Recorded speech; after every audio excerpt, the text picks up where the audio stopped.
guys. Kaya tayong big bike guys.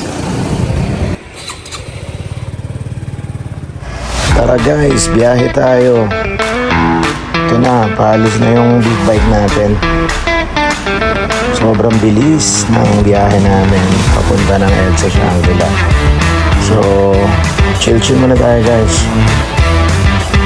Abangan natin kung paano natin magagawa yung event.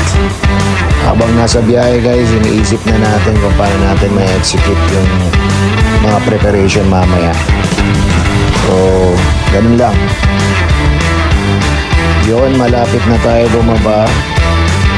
So, dun tayo sa kanto para mas okay. Mas konti na lang lalakarin natin. Coding pala tayo guys, kaya hindi tayo nagdala ng sasakyan. So, move it muna. Guys, ito na tayo sa sa Shangri-La.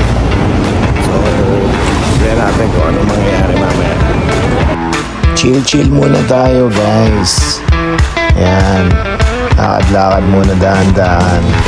Kasi mamaya sigurado takbuhan to. So, bali dalawa pala yung kasama kong tutulong sa akin mamaya sa event.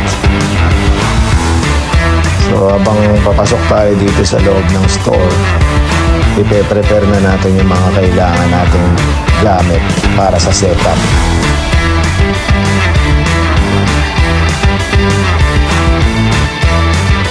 Dito guys, pine-prepare natin yung mga kailangan natin sa setup para diretso na pagdating sa event.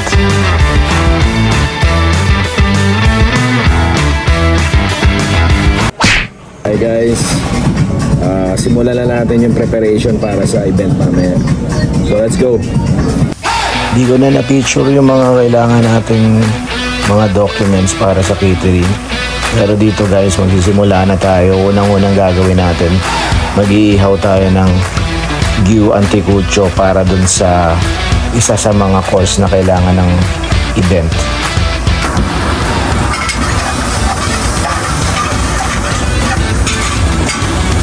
Guys, yan mga pupunta tayo sa may so meron tayong VIP doon. Yeah.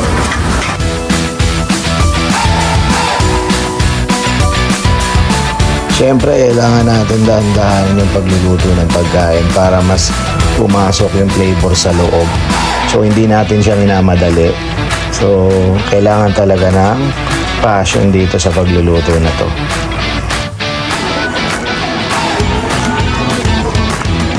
Alright guys, hey, tayo ngayon biyahe.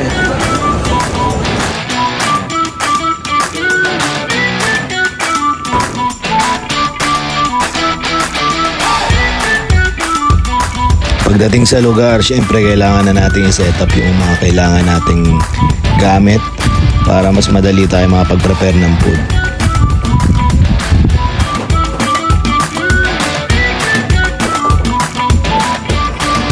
Para pa hinihintay natin. Tara na, i-set up na yan. Kasama ko pala yung sushi chef namin, si Chef Danny. Galing dito sa Middle East. Ito na guys, simulan na natin yung final touch natin sa pagkain. Sana mag-enjoy yung guests. Siyempre hindi mawawala yung pagpitik natin sa mga garnish natin. So kailangan yan para magmukhang mas masarap yung mga pagkain.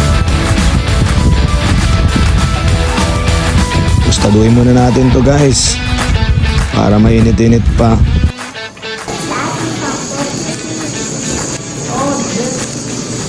Salmon. It's a crab meat man. Crab meat. Wow! Crab meat. Crab. Yun, mukhang nag-enjoy yung mga guests natin sa piniper natin sa kanila.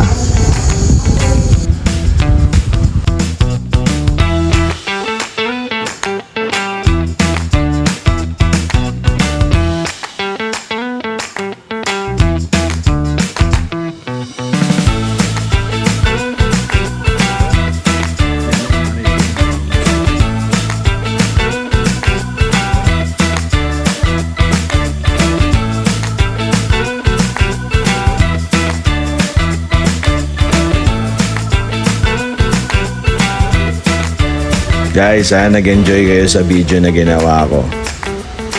Alright.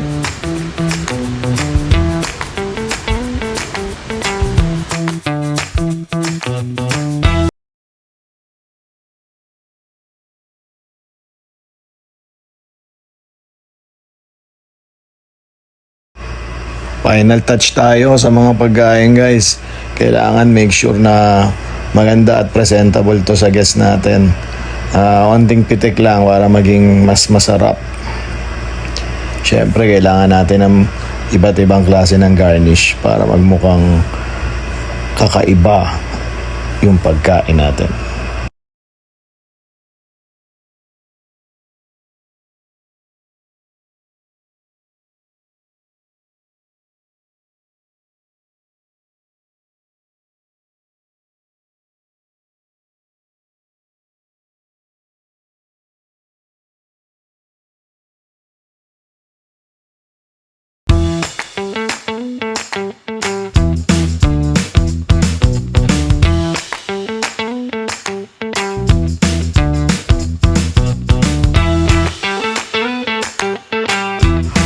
So far, mukhang maganda naman yung nagawa nating setup ngayon sa event. So, I think maganda yung magiging result nito sa guest natin. Kaya hindi na magtatapos tong simple na vlog natin ngayon. So, abangan natin yung mga susunod na gagawin pa natin.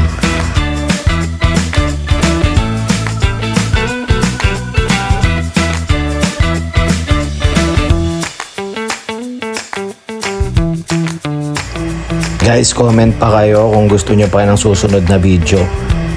Alright.